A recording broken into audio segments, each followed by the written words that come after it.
5월은 가정의 달이죠. 어린이날이 있고 어버이날이 있고 여러분 거기에 부부의 날도 있어요. 여러분 부부의 날이 언제인지 아시죠? 5월 21일입니다. 온라인을 검색해 보니까 부부의 날에 대한 날짜와 유래, 그리고 부부의 날을 왜 챙겨야 할까, 뭐 하고 보내면 좋을까, 무슨 선물이 좋을까, 선물 아이디어부터, 그리고 부부의 날에 서로 꼭 해주고 싶은 말은 뭔가, 이런 유익할 수도 있고 재미있는 것들이 많이 올라 있었어요. 안 하던 거였으면 원래 한번 해보시기 바랍니다. 한 주간 평안하셨습니까? 오늘도 함께 예배드리게 되어 감사하고 예배 오신 여러분들 환영하고 축복합니다. 대부분 교회에서 오늘 어버이 주일에 대한 말씀을 전할 텐데요. 저는 그냥 지금까지 말씀을 이어서 전하려고 합니다. 지난 주일로서 우리가 누가복음이 끝났어요. 사실 누가 행전이기에 누가복음을 끝낸 것은 절반의 끝이고 절반의 마무리이고, 오늘 말씀의 제목처럼 이제 다시 계속 가야 할 길이 남아 있습니다. 중간중간 절기설교로 인해서 약 3년에 걸쳐서 누가복음의 말씀을 나누었습니다. 누가복음은 복음서 중에서 가장 분량이 많은 책이고요. 누가복음에는 예수님의 탄생 기사가 가장 길게 기록되어 있기도 합니다. 예수님의 탄생 기사는 마태복음과 누가복음에 기록되어 있는데 장수로 따지면 2장 동일한 분량이지만 그 절수를 보면은요, 마태복음은 2장을 합하면 48절 정도 되고 누가복음은 132절이나 돼서 누가는 마태의 3배 가까운 분량을 예수님의 탄생 기사에 할애하고 있습니다. 성경의 기록 목적과 수신자를 분명히 밝힌 책도 누가복음이고요. 복음서는 마가복음을 기초로 해서 마태복음이 더해지고 거기에다가 누가복음이 더해지고 그리고 요한복음이 마지막으로 더해집니다. 한 성경을 쭉 강의 형식으로 설교하는 목사님의 글을 빌려서 그 유익을 조금 전해보려고 합니다. 그 목사님이 이렇게 말하고 있어요. 대개 교회를 오래 다닌 우리들은 성경 말씀을 부분적으로는 잘 안다. 어느 성경 몇 장 몇 절 하면서 잘 안다. 예전에는 수련회 가면 성구 암송도 많이 했다. 우리가 그걸 밥 먹을 때만 해서 밥절이라고 하기도 했죠. 목사님들 중에서도 설교를 할 때 어느 성경 몇 장 몇 절 하면서 멋있게 설교하는 분들이 많다. 그런데 지금까지 신앙생활을 하고 성경을 보면서 절실히 느낀 것은 그런 식으로는 결코 성경을 만족스럽게 이해하기 힘들다는 것이다. 물론 귀한 하나님의 말씀이기에 한 말씀 한 말씀이 중요하고 한 말씀 한 말씀이 능력이 있다. 그러나 우리의 옛말에 구슬이 서말이라도 꿰어야 보배라는 말이 있는데, 각각의 말씀은 문맥 속에서 또 전체 속에서 꿰어져야 한다. 그래서 내가 좋아하고 내가 잘 아는 몇몇 특정 말씀이 아니라 마가복음이면 마가복음의 그 말씀, 전체 말씀이 하나의 큰 그림으로 우리 안에 들어와야 한다. 계속해서 이렇게 말합니다. 예수님이 갈릴리 사역을 어떻게 시작하시고 어떤 말씀과 어떤 사역을 하셨고, 마지막 예루살렘으로 올라가시면서는 어떤 말씀과 어떤 행동을 하셨고, 마침내 생애 마지막 한 주간 예루살렘에서는 어떤 말씀과 일을 하셨는가. 그런 내용들이 쭉 정리되고 연결되어 결국 예수님이 전체적으로 말씀하시고 이루시려는 것이 무엇이고, 또 복음서 저자들이 전체적으로 말하려는 것이 무엇인지 그 전체를 볼 수 있어야 한다. 일반적으로 전체를 보는 것은 쉽지 않다. 그러면서 우리는 자잘한 것들, 중요하지 않는 것들, 그런 것들을 눈에 보이는 대로 보기 쉽다. 세부적인 것이 중요하지만 디테일한 것만 보면 꽉 막힌 답답한 사람이 된다. 우리는 작은 부분들을 뛰어넘어 전체를 통찰하는 안목도 가져야 한다. 성경을 볼 때도 마찬가지다. 좋은 성경적 안목은 전체를 보는 것이다. 한 절 한 절을 넘어 흐름과 문맥을 이해하고 그래서 전체 그림을 보아야 한다.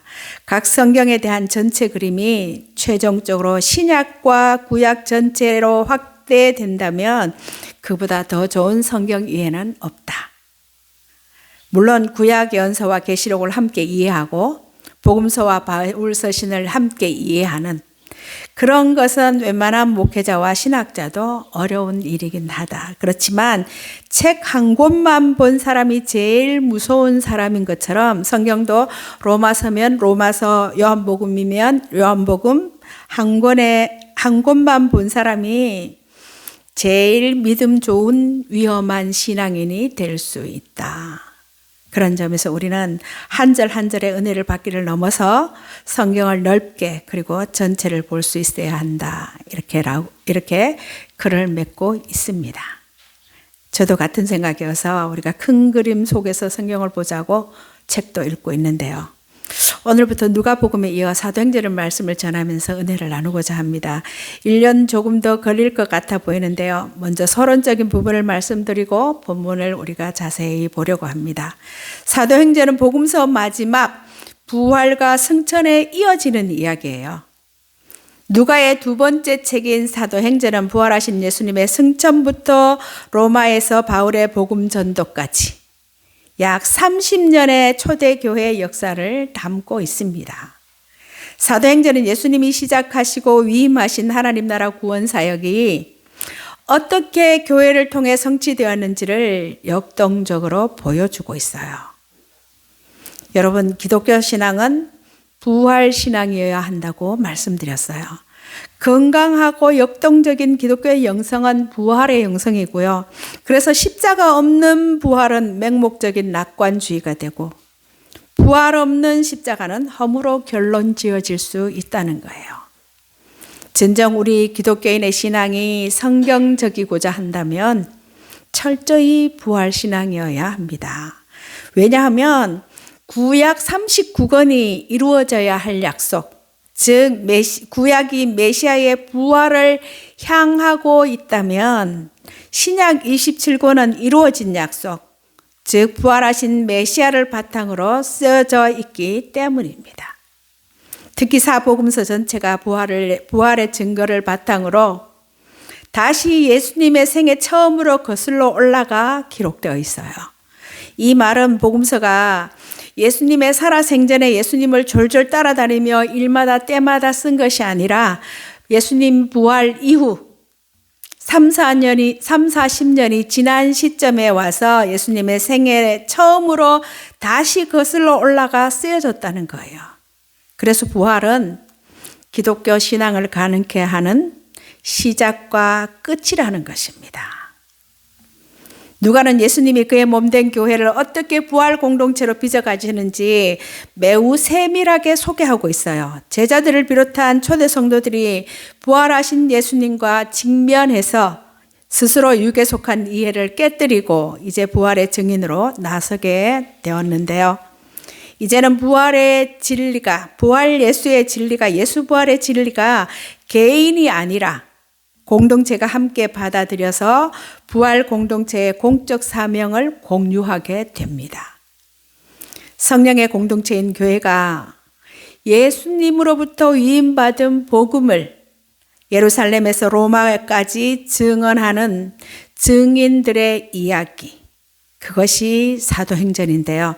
누가가 소개하는 위대한 서사를 따라가다 보면 놀랍게도 지금 우리가 바로 그 교회라는 사실을 확인하게 됩니다. 여러분, 사도행전을 전체를 들여다보는 돋보기 같은 질문이 있어요. 그것은 오순절 성령 강림 이후 성령 충만한 교회가 예수를 죽인 세상 한복판에서 어떻게 증인의 사역을 완수해 갔는가라는 거예요. 처음 교회는 부활의 소망으로 함께 하나님의 하신 일을 찬양하고 부활 소망으로 나아갔습니다. 주님의 부활이 여러 사람의 증언을 통해서 점점 그들의 공동체 내에서 회자될 때 예수님은 그들의 공동체가 부활신앙을 가지고 한 몸으로 이루어가야 할 공적 사명을 실현하게 해주셨어요.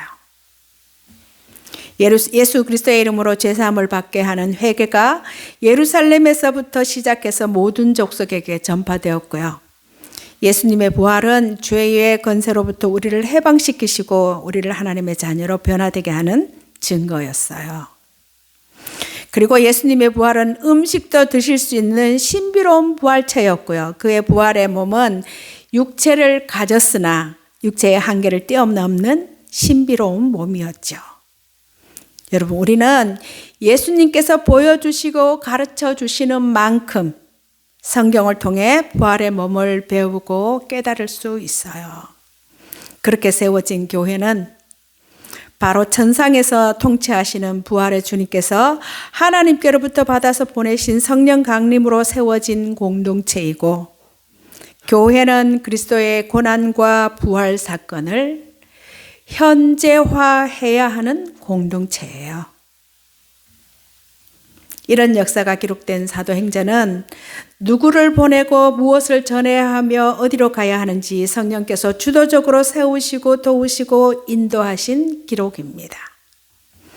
여러분, 지금은 우리가 성령이 위로부터 우리에게 임하기를 기다리지 않아도 되는데요. 이미 사도행전 2장에서 예수님이 약속하신 성령이 이 땅에 강림하셨고 성령의 능력을 힘입은 교회가 성실하게 그 사명을 수행했기에 날마다 교회가 흥왕해 갔고, 오늘 지금 우리가 이곳에서 예수를 주로 고백하며 하나님을 찬양하는 역사를 계속 이어가고 있습니다. 다음 세대까지, 아니 주님 오시는 그날까지 이어지기를 우리가 기도하면서요. 우리가 지난 주일에 사복음서 마지막 부분, 지난 주일 오후에 사복음서 마지막 부분, 누가복음을 비롯해서 마태, 마가 그리고 요한복음까지 예수님의 부활 이후 행적을 비교하면서 다 읽어보았는데요. 여러분, 복음서의 마지막 부분이 어떻게 마무리되고 있는지 기억나십니까? 그 마지막 이야기들의 공통점이 무엇이었어요? 조금씩 다르지만 한결같이 복음서들의 마지막은 새로운 시작이었어요. 복음서의 마지막 부분은 마침표가 아니라 잠시 쉼표였고요. 뭔가 계속될 것이라는 것과 계속되어야 한다는 메시지였어요. 그것은 예수님께서 하셨던 사역들이 제자들에게 위임되어서 그 일을 할 수 있도록 성령으로 능력이 부여되고 그리고 새롭게 시작하게 하는 것이었습니다. 사도행전 이야기는 30년대 초, 주후 30년, AD 30년대 초 예루살렘에서 시작됩니다. 누가복음이 예루살렘을 향해서 이동하는 이야기라면 사도행전은 이와 반대로 광범위하게 예루살렘을 벗어나서 땅끝을 향하다가 마침내 바울이 로마에서 말씀을 전하는 것으로 끝맺음을 하고 있어요. 더욱이 누가는 로마가 지배하는 상황에서 시작해서 로마 제국 심장부에서 두 권의 책을 마무리하고 있습니다. 그리고 이 두 권의 책 중심에는 사도행전에서 복음 선포의 근간이 되는 예수님의 죽음과 부활이 자리 잡고 있습니다. 누가복음과 동일하게 사도행전도 데오빌로라는 사람에게 보낸 글이라고 그 서두에 밝히고 있는데요. 그러나 실제로 이 사도행전은 하나님께서 우리 모두에게 보낸 편지예요. 우리 인간들이 그렇게 오랫동안 절망할 수밖에 없었고 우리를 비참하게 만들었던 원인을 근본적으로 치료할 수 있는 성령이 우리에게 오셨고, 그 성령께서 우리 믿는 자들과 교회를 통해서 이렇게 놀라운 일을 행하고 계신 것을 생생하게 보여주는 하나님의 편지예요. 다시 말씀드리면 사도행전은 우리 믿는 자들과 교회로 하여금 하나님께서 우리를 얼마나 사랑하시는지, 그래서 우리에게 얼마나 많은 기대를 하고 계시고 지금도 얼마나 많은 능력으로 우리와 함께 하시는지를 보여주는 생생한 기록이라는 것입니다. 여러분, 사도행전은 오순절에 처음으로 임하신 성령의 강림을 증거하고 또 핍박 가운데서도 승리한 교회의 모습들이 들어있어요. 그리고 어떻게 복음이 언어와 인종이 다른 이방인에게 증거되었는지, 또한 어떻게 그 복음이 기독교를 전혀 모르는 자들에게 변증되었는지를 그런 생생한 역사를 보여주고 있습니다. 이러한 사도행전은 지리적으로는 예루살렘에서 로마까지, 그리고 혈통적으로는 유대인에서 시작해서 점차 이방인들까지 확장되어 가는 교회의 성장과 발전 이야기를 담은 광범위하고 놀라움을 주는 책입니다. 여러분, 사도행전을 시작하면서 우리가 다시 생각해 볼 것은 사도행전이 어떤 책인가라는 거예요. 거기에서 시작해야 된다는 거예요. 너무 잘 알고 있는 선지식 선입견을 내려놓고 다시 보기 우리 같이 한번 해봅시다. 제목으로 불리는 사도행전은 사실 저자 누가가 붙인 것이 아니에요. 후대 사본들이 각각 표현상 다르게 제목을 붙였을 거라는 거예요. 누가가 첫 번째 책에서 누가복음이라는 제목을 붙였는지도 확실하지 않고 아마 아무 제목 없이 썼을 거라고 보고 있어요. 설사 그랬다 하더라도 당대의 관행상 두 번째 책에 별도로 사도행전이라는 제목을 붙였을 가능성은 매우 희박하다는 거죠. 게다가 필사본들에 나타나는 제목이 통일되어 있지 않습니다. 조금씩 차이가 나는 제목들이 여러 사본들에 의해서 발견되었어요. 이런 현상은 저자가 제목을 붙여서 그 제목이 본문과 함께 권위 있게 전달되었다기보다는 후대 필사자들이 자기 나름대로 다양한 제목을 붙였을 것이라고 우리가 추측해 볼 수가 있어요. 사도행전은 우리가 사도들의 행전이라고 이해하고 있죠. 사실상 거의 베드로와 바울 두 사람만 등장하기 때문에 제목이 전체의 사도를 아우르는 데는 한계가 있고요. 성령이 주인공이기 때문에 성령행전이라고도 할 수 있고, 교회 공동체들의 이야기가 중심이라고 보면 교회행전, 성령의 증인들의 사역에 초점을 둔다면 증인행전이 될 수도 있고요. 복음의 전파 과정을 생생히 그려주고 있기 때문에 복음행전 등등 다양하게 생각해 볼 수 있는 책이 사도행전이에요. 또 하나 중요한 것은 행전이라는 것인데요. 헬라 문헌에서도 자주 등장하는 행전은 위대한 영웅의 서사를 감동적으로 전달하려는 하나의 문학 장르였어요. 여러분, 만일 사도행전의 장르를 위대한 영웅의 서사인 행전으로 구분한다면 그 주인공은 누구여야 할까요? 그 위대한 영웅은 누구여야 할까라는 질문이에요. 그 주인공은 베드로도 바울도 아닌 하나님이시고요. 성령님이십니다. 이렇게 장르를 행전으로 분류하기는 분명 한계가 있다고 학자들이 이야기하지만 사도행전은 우리가 분류하기를 역사서로 분류하고 있어요.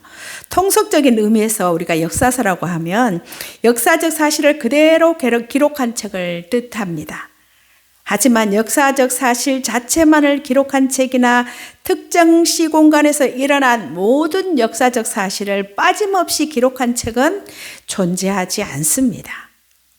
역사적 사실을 바탕으로 하되 그 사실들의 의미를 찾고 일정한 흐름과 주제를 따라 이야기를 재구성한 결과가 역사서예요. 이것을 역사 그 자체와 구분해서 역사서술이라고 표현하기도 하는데요. 우리 교회 118년 교회 역사도 그렇게 쓰여질 거예요. 학자들이 사도행전의 사건들의 연속적인 기록이기 때문에 서사로도 볼 수 있고 좀 더 광범위하게 역사로도 볼 수 있다라고 하는데요. 그런 만큼 어느 특정 장르에 고집스럽게 예속시키려고 할 필요가 없다라고도 하고요. 여러분, 오늘날 우리가 누가복음을 복음서로 사도행전을 행전으로 구분하는 것을 저자 누가가 듣는다면 아마 좀 불편해하지 않을까 그렇게 말하기도 합니다. 처음부터 두 권으로 쓴 것이 아니기에 누가행전 전체를 하나의 거대한 서사로 보기를 원했을 거라는 거예요. 어떤 학자의 상상처럼 1세기 예수님이 돌아가신 100년 이내 1세기 50만 권의 책을 보유한 이집트 알렉산드리아 도서관에 사도행전이 입고되었다면 어느 분류에 꽂았을까요? 1세기에 벌써 50만 권이라는 책을 보유한 이집트 알렉산드리아 도서관에 사도행전이 입고되었다면 도서관의 사서가 지금의 분류처럼 철학, 종교, 과학, 문학, 역사 이런 분류표 중에서 어느 분류에 꽂아야 했을까요? 성서학자들은 정경상 누가복음이 공관복음과 묶이고 사복음으로 묶여서 사도행전과 분리된 것에 대해서 다소 아쉬움을 말하기도 합니다. 물론 복음서들이 한때 묶임으로 예수님에 대한 총체적인 이미지를 명확하게 드러낸다는 차원에서는 훌륭한 정경 구성이기도 하지만 그것이 현대 독자들로 하여금 누가복음과 사도행전을 한 저자의 작품, 누가행전으로 보는데 방해, 어려움을 주는 것이 사실이라는 거예요. 여러분, 누가복음과 사도행전이 한 권의 책이라는 그림이 쉽게 그려지십니까? 누가는 누가복음을 읽는 독자가 곧바로 사도행전으로 들어오기를 의도했을 거예요. 의식 있는 독자라면 반드시 누가행전 이렇게 읽어야 한다는 거예요.